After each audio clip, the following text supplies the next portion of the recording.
기도하겠습니다. 하나님 아버지, 새날을 주셔서 감사를 드립니다. 이날도 우리를 인도하시는 하나님을 따라 살아가게 하여 주옵소서. 우리보다 지혜로우신 하나님을 신뢰하고 하나님께서 우리에게 가장 좋은 길로 인도하심을 믿고 주를 따르는 하루가 되게 하여 주옵소서. 주의 은혜의 보좌 앞에서 주의 뜻에 순종할 수 있는 능력을 덧내는 이 새벽이 되게 하여 주옵소서. 거룩하신 예수님 이름으로 기도드립니다. 아멘. 찬송가 249장입니다. 249장입니다. 찬송가 249장입니다. 통일 찬송가도 249장입니다.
룻기 1장 15절부터 18절 말씀입니다.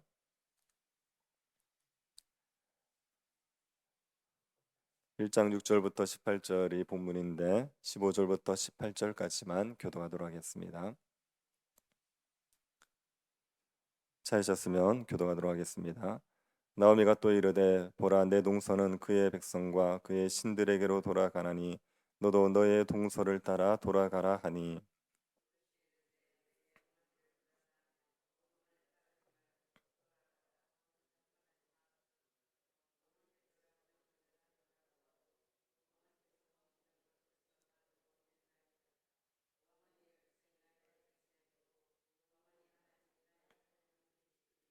어머니께서 죽으시는 곳에서 나도 죽어 거기에 묻힐 것이라. 만일 내가 죽는 일 외에 어머니를 떠나면 여호와께서 내게 벌을 내리시고 더 내리시기를 원하나이다 하는지라. 나오미가 룻이 자기와 함께 가기로 굳게 결심함을 보고 그에게 말하기를 그치니라. 아멘. 미국에 이민을 가서 사는 이민 1세들이 있습니다. 이민 1세들은 미국에서 20년, 30년을 살아도 한국에 대한 그리움이 사라지지 않는다고 합니다. 은퇴를 하게 되면 향수병이 더 심해진다고 합니다. 국을 떠나 타지에서 사는 삶은 고달픈 삶입니다. 몸이 편해도 마음이 편하지 않습니다. 몸마저 힘들면 고국에 대한 그리움이 더 커지기 마련입니다. 모압에서 개인적인 흉년을 만난 나오미도 향수병이 있었을 것입니다. 남편과 두 자식을 잃고 사는 삶이 녹록하지 않습니다. 과부 3명만 사는 일은 버겁고 위험한 일입니다. 모압의 삶이 힘들수록 나오미는 베들레헴으로 돌아가고 싶은 마음이 더 강해졌을 것입니다. 하지만 나오미는 결단을 내리지 못하고 있었습니다. 그 나오미가 베들레헴에 대한 소식을 듣습니다. 하나님께서 자기 백성을 돌보시사 양식 주셨다는 소식을 들었습니다. 그 소식을 듣고 나오미가 결단을 내립니다. 다시 베들레헴으로 돌아가기로 결단을 내렸습니다. 그래서 두 며느리를 데리고 베들레헴을 향해 길을 떠났습니다. 그런데 길을 가던 나오미에게 두 며느리가 눈에 밟혔습니다. 젊디 젊은 두 며느리를 베들레헴으로 데리고 가서는 안 된다는 생각이 들었습니다. 자신은 베들레헴이 고향이라서 베들레헴이 좋지만 두 며느리에게 베들레헴은 이방 땅입니다. 두 며느리에게 이방 땅인 베들레헴이 좋을 리가 없습니다. 모압에서 타국살이를 경험해 본 나오미는 두 며느리가 베들레헴에서 겪을 마음고생을 너무나 잘 압니다. 그래서 자신이 좋자고 두 며느리를 베들레헴으로 데리고 갈 수가 없었습니다. 나오미가 두 며느리에게 인애를 베풉니다. 두 며느리를 축복하고 자기 집으로 돌려보내기로 했습니다. 8절을 한번 보시기 바랍니다. 나오미가 두 며느리에게 이르되 너희는 각기 너희 어머니의 집으로 돌아가라. 너희가 죽은 자들과 나를 선대한 것 같이 여호와께서 너희를 선대하시기를 원하며. 나오미는 두 며느리에게 너희 어머니의 집으로 돌아가라고 했습니다. 너희의 고향으로 돌아가라고 했습니다. 그러면서 복을 빌어줍니다. 죽은 자와 나를 선대한 것처럼 여호와께서 너희를 선대하시기를 원한다고 했습니다. 여기서 선대했다는 말이 인애를 베풀었다는 말입니다. 인애라는 것은 언약에 기초한 하나님의 사랑을 말합니다. 하나님께서 이스라엘 백성과 언약을 맺으셨습니다. 그 언약 관계에 신실하기 위해서 하나님께서는 이스라엘 백성을 사랑하십니다. 이스라엘 백성들이 언약에 신실하지 않아도 하나님께서는 이스라엘 백성들을 사랑하십니다.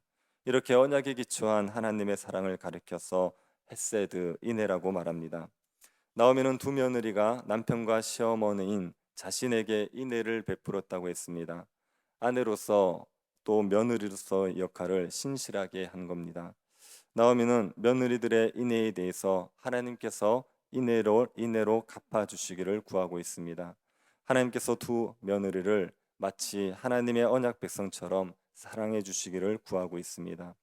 하나님께서 구체적으로 어떻게 사랑해 주시기를 구합니까? 9절을 보시기 바랍니다. 여호와께서 너희에게 허락하사 각기 남편의 집에서 위로를 받게 하시기를 원하노라. 과부가 된 두 며느리에게 가장 좋은 건 새로운 남편을 만나는 겁니다. 새로운 남편을 만나서 남편의 사랑을 받고 사는 것보다 좋은 게 없습니다. 나오미는 두 며느리가 어머니의 집으로 돌아가서 새로운 가정을 꾸리고 위로를 받으라고 복을 빌어 줬습니다. 시어머니가 며느리에게 이런 복을 빌어주는 게 쉬운 게 아니지요.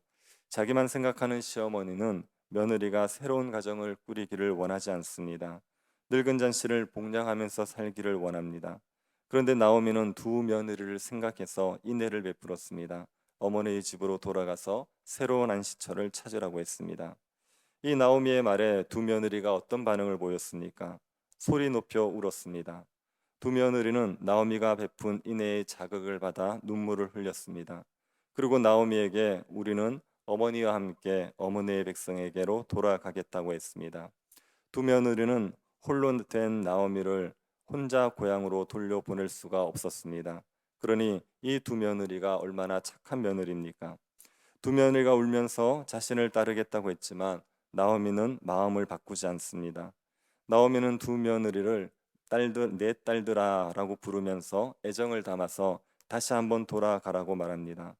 나오미가 두 며느리를 설득하기 위해서 세 가지를 말합니다. 첫 번째는 자신을 따라가면 남편을 얻을 소망이 없다고 했습니다. 자신에게 남은 아들이 없다고 했습니다. 남은 아들이 있으면 계대 결혼을 시킬 수 있습니다. 하지만 남은 아들이 없으니 계대 결혼을 시켜줄 수 없습니다. 그리고 자신은 늙어서 남편을 둘 수 없다고 했습니다. 늙어서 재혼을 할 수 없습니다. 혹 재혼을 하더라도 아들을 낳아서 그 아이가 자라기까지 기다릴 수가 없습니다. 그러니 자신을 따라가면 남편을 얻을 소망이 없다고 분명히 말합니다. 두 번째로 나오미는 하나님께서 자신을 치셨다고 했습니다. 나오미는 지금의 상황이 하나님께서 자신을 징계하신 것이라고 생각합니다. 하나님의 징계를 받아서 나오미는 너무 마음이 괴롭다고 했습니다. 세 번째로 나오미는 며느리들 때문에 마음이 더 아프다고 했습니다. 하나님의 징계를 받고 있는 상황이 너무 괴로운데 자신의 곁에 며느리들이 있으면 더 마음이 더 괴롭다고 했습니다. 나오미는 두 며느리에게 나와 함께 있으면서 나를 괴롭게 하지 말고 집으로 돌아가라는 투로 말한 것입니다. 이것이 나오미의 속마음은 아니겠지요. 나오미는 두 며느리를 데리고 가고 싶을 겁니다. 그런데 두 며느리가 자신을 떠나려고 하지 않으니까 나오미는 너희 때문에 내 마음이 더 괴로우니 나를 위해서 떠나달라고 말하는 겁니다. 이 말을 듣고 오르바는 소리 높여 울면서 집으로 돌아갔습니다. 하지만 룻은 나오미를 붙줬습니다. 룻은 나오미를 끝까지 따르기로 했습니다. 나오미가 룻에게 동서를 따라 돌아가라고 한 번 더 권했지만 룻은 단호하게 말합니다. 죽어도 어머니를 떠나지 않겠다고 했습니다. 어머니께서 가시는 곳에 나도 가고 어머니께서 머무시는 곳에 나도 머물겠나이다. 어머니의 백성이 나의 백성이 되고 어머니의 하나님이 나의 하나님이 되실 것입니다. 어머니가 죽으시는 곳에 나도 죽어 거기 묻힐 것입니다. 만일 내가 죽는 일 외에 어머니를 떠나면 여호와께서 내게 벌을 내리시고 더 내리시기를 원합니다. 루시 어머니와 함께 죽겠다고 했습니다. 루시 이렇게 단호하게 말하는데 나오미가 어떻게 이 며느리를 돌려보낼 수 있겠습니까? 나오미는 두 며느리를 진심으로 생각했습니다. 그래서 돌아가라는 말을 인사치레로 한 게 아니라 진심으로 한 것입니다. 진심으로 두 며느리가 새로운 가정을 꾸리기를 원하는 마음으로 돌아가라고 했습니다. 그런데 룻은 진심으로 시어머니를 따르고 싶어 했습니다. 룻은 홀로 된 시어머니를 그냥 보낼 수가 없었습니다. 자신이 편하자고 시어머니를 홀로 보낼 수가 없었습니다. 그래서 죽어도 시어머니와 죽겠다는 마음이었습니다. 룻도 나오미에게 인애를 베풀고 있는 겁니다. 며느리로서 시어머니를 복양하기 위해서 인애를 베풀고 있는 겁니다. 룻이 나오미를 따르기 위해서는 자신의 어머니의 집을 떠나야 됩니다. 자기 백성을 떠나야 하고 자기 신을 떠나야 됩니다. 베들레헴으로 가면 룻은 남편을 얻지 못할 수 있습니다. 베들레헴으로 가면 평생 과부로 살면서 시어머니를 복양해야 할 수 있습니다. 그럼에도 룻은 나오미를 따르겠다고 했습니다. 어떻게 이런 결정을 할 수 있습니까? 이건 하나님에 대한 믿음 때문입니다. 나오미를 통해서 룻은 하나님을 알게 되었습니다. 그리고 하나님의 백성으로 살기를 소원했습니다. 룻은 나오미와 함께 베들레헴으로 돌아가서 하나님의 백성으로 살고 싶었습니다. 하나님의 백성으로 시어머니를 복양하는 것이 합당하다고 생각했습니다. 그래서 자신의 어머니 집과 백성과 신을 버리고 나오미를 따르기로 했습니다. 루스의 이런 결단은 그가 참된 신자라는 것을 보여주는 겁니다. 룻은 하나님을 믿는 믿음 때문에 고향과 친척 아비의 집을 떠나기로 한 겁니다. 아브라함이 하나님의 부름을 받고 자신의 본토 친척 아비 집을 떠났던 것처럼 룻도 하나님을 믿는 믿음 때문에 본토 아비집을 떠납니다. 룻의 믿음이 가짜였다면 룻도 오르바처럼 어머니의 집으로 돌아갔을 겁니다. 자신의 집과 자신의 백성과 자신의 신을 떠나지 못하고 돌아갔을 겁니다. 하지만 룻이 참된 믿음을 가졌기 때문에 룻은 모든 것을 버리고 나오미를 붙여줄 수 있었습니다. 우리가 믿음을 가졌다고 하면서 다 버리고 주를 따르지 못하면 우리의 믿음은 가짜입니다. 주를 위해서 우리의 가진 어떤 것이든 포기할 수 있을 때 우리는 주님을 참되게 믿는 것입니다. 다 버리고 주를 따르기 전까지 우리는 참된 믿음에 이르는 과정에 있을 뿐입니다. 주님이 어떤 분인지 알고 주님이 우리에게 어떤 일을 하셨는지 알고 주님을 따를 때 어떤 복이 있는지를 안다면 우리는 모든 것을 버리고 주를 따르게 됩니다. 다 버리고 주를 따르는 삶은 결코 손해가 아닙니다. 다 버리고 주를 따르는 자는 반드시 풍년을 누리게 되어 있습니다. 하나님 나라의 풍성한 복을 누리게 되어 있습니다. 자신이 버린 것과 비교할 수 없는 풍성한 복을 누리게 됩니다. 주를 따르기 위해서 무엇을 버려야 하든지 그것을 아까워하지 마십시오. 다 버리고 주를 따를 수 있기를 바랍니다. 주를 따르면 하나님 나라의 복을 풍성히 누립니다. 하나님 나라의 복이 풍성함을 기억하고 날마다 자기를 부인하고 자기 십자가를 지고 주를 따르는 주의 백성들이 될 수 있기를 간절히 바랍니다. 하나님 아버지, 저희들에게 주의 나라의 풍요로움을 볼 수 있게 하심을 감사드립니다. 주를 따르기 위해서 무엇을 버려야 하든지 아까워하지 말게 하여 주옵소서. 주를 따를 때 하나님 나라의 복을 풍성히 누림을 기억하고 다 버리고 주를 따르는 참된 주의 백성들이 되게 하여 주옵소서. 걸어가신 예수님 이름으로 기도드립니다. 아멘. 하늘에 계신 우리 아버지여, 이름이 거룩히 여김을 받으시오며 나라의 임하옵시며 뜻이 하늘에서 이룬 것 같이 땅에서도 이루어지이다. 오늘날 우리에게 일용할 양식을 주옵시고 우리가 우리에게 죄 지은 자를 사하여 준 것 같이 우리 죄를 사하여 주옵시고 우리를 시험에 들게 하지 마옵시고 다만 악에서 구하옵소서. 대개 나라와 권세와 영광이 아버지께 영원히 있사옵나이다. 아멘. 코로나가 이 땅에서 사라질 수 있도록 기도해 주시기 바랍니다. 이 땅의 교회들이 예배를 회복할 수 있도록 또 위정자들이 하나님을 두려워함으로 정치할 수 있도록 기도해 주시고 개인적으로 기도하시기 바랍니다.